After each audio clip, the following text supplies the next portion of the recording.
পাকিস্তানের একজন বিশ্বখ্যাত চিকিৎসক ডাক্তার ঈশান খান। তিনি নিউরোমেডিসিন বা মস্তিষ্ক বিশেষজ্ঞ। মস্তিষ্কের সব জটিল রোগের চিকিৎসায় তার খ্যাতি বিশ্বজোড়া। ডাক্তার ঈশান পাকিস্তানের করাচি থেকে বিমানে চড়ে অন্য একটি শহরে যাত্রা করলেন। কিছু দূর যেতে বিমান ঝড়ে কবলিত হলো। কোনো উপায় না দেখে পাইলট বিমানে জরুরি অবতরণ করালেন দূরের ছোট্ট একটি বিমানবন্দরে। বিমান থেকে সব যাত্রী নেমে বাইরে দাঁড়ালো। ডাক্তার ঈশানও নামলেন। তিনি পাইলটকে জিজ্ঞেস করলেন অন্য কোনো উপায়ে ওই শহরে যাওয়া যাবে কিনা, কারণ ডাক্তার সাহেবের ওই শহরে যাওয়াটা খুবই জরুরি। কোনো না কোনোভাবে ডাক্তার ঈশানের জন্য 3 চাকার একটি গাড়ির ব্যবস্থা করা হলো। ডাক্তার সাহেব গাড়িতে রওনা দিলেন মূল সড়কে গিয়ে গাড়ি ধরার জন্য। অচেনা গ্রামের মেঠো পথে আঁকাবাঁকা হয়ে গাড়ি চলছে। তখন গভীর রাত, চারিদিকে বিদ্যুৎ চমকাচ্ছে, যেন আকাশের সব মেঘ ধরার বুকে নামার জন্য আজ প্রহর গুনছে। না, এই পরিস্থিতিতে আর এই ভ্যান গাড়িতে বসে থাকা সম্ভব নয়। দূরে একটা ছোট্ট কুটির দেখা যাচ্ছে, সেখানে নিভু নিভু আলো জ্বলছে। ডাক্তার ঈশান দৌড়ে গেলেন সেই ঘরের দিকে। এক বৃদ্ধা দরজা খুললেন। ডাক্তার ঈশান সব ঘটনা খুলে বললেন এবং রাতে থাকার আশ্রয় চাইলেন।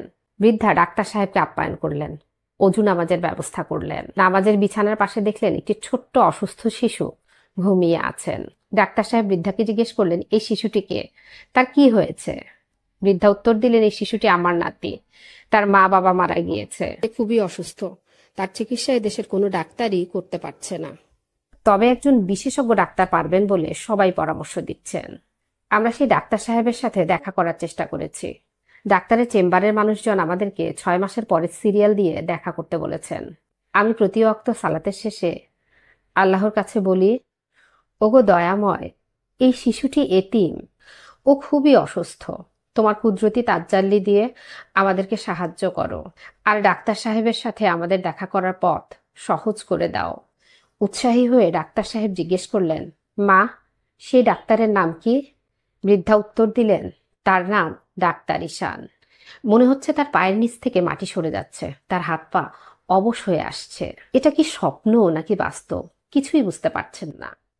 এও কি সম্ভব? বৃদ্ধাকে কিছু জানতে দিতে না চেয়ে তিনি বললেন, আমি কি বাচ্চাটাকে একটু দেখতে পারি? বাচ্চাকে দেখার ধরন দেখে বৃদ্ধা বুঝতে পারলেন তিনি নিশ্চয়ই একজন ডাক্তার।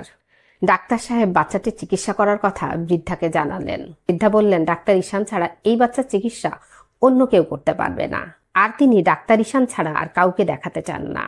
এতে যদি বাচ্চাটির ক্ষতি হয়, কারণ ইতিমধ্যে তিনি অনেক ডাক্তার দেখিয়েছেন, কোনো লাভ হয়নি। তার এই কঠিন মনোভাবে ডাক্তার ঈশান খুব অবাক হলেন, অনেক সাতপাত চিন্তা করলেন। উপায়ান্তর না দেখে ডাক্তার বলেই ফেললেন, মাগো, আমি ডাক্তার ঈশান। বৃদ্ধা খুশিতে সিজদায় পড়ে চোখের পানি ফেলছেন আর কাঁদছেন। যে ডাক্তারের 6 মাস আগে অ্যাপয়েন্টমেন্ট পাওয়া সম্ভব ছিল না, আল্লাহ সেই ডাক্তারকে ঘরের দরজায় পৌঁছে দিয়েছেন এবং সেই জগৎ বিখ্যাত ডাক্তার তার ঘরে রাত কাটানোর জন্য আশ্রয় প্রত্যাশী। এর চেয়ে বড় পাওয়া আর কি হতে পারে? সুবহান আল্লাহ। ডাক্তার ঈশান বলল, এখন বুঝেছি কেন আমার ফ্লাইট বিঘ্ন হলো, কেন এত ঝড় তুফান নেমে এলো, কেনই বা আমি এই বাড়িতে আশ্রয় নিলাম। বাইরে অঝোর ধারায় বৃষ্টি হচ্ছে, আর জরাজীর্ণ কুটিরে চোখের পানিতে নামাজের মুসল্লা ভিজিয়ে কাঁদছেন বিশ্বখ্যাত চিকিৎসক ডাক্তার ঈশান।